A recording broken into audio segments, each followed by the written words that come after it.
Свети Серафим Саровски за силата на молитвата. Секое добро дело, кое што се прави од љубов према Христа, ја донесува благодатта на Светиот Дух. Сепак, тоа најлесно се постигнува со молитвата, зашто таа е оружје со кое ние секогаш располагаме. Може да се случи ти да сакаш да одиш во црква, но во твојата околина да нема црква. Или сакаш да дадеш милостина на сиромав, но по патот не сретнуваш сиромав. Или сакаш да бидеш непорочен, но твојата наклоност и твојата слабост пред замките на непријателот прават да не ја најдеш потребната сила во себе. Затоа, молитвата е возможна секогаш и за секого.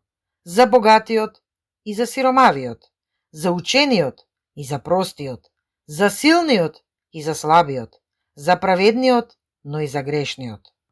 Силата на молитвата е бескрајна и е повисока од се друго и ни ја донесува благодата на Духот Божји.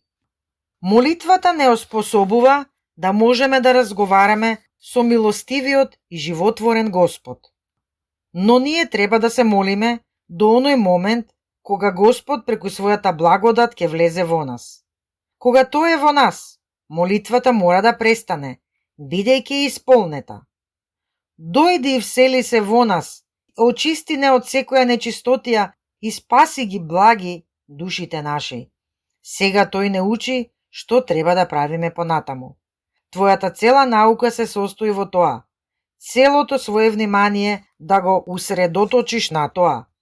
Заминувајќи или доаѓајќи, седејќи или стоејќи, на работа или во црква, секогаш твоите усни треба да повторуваат: Господи, Исусе Христе, помилуј ме мене грешниот.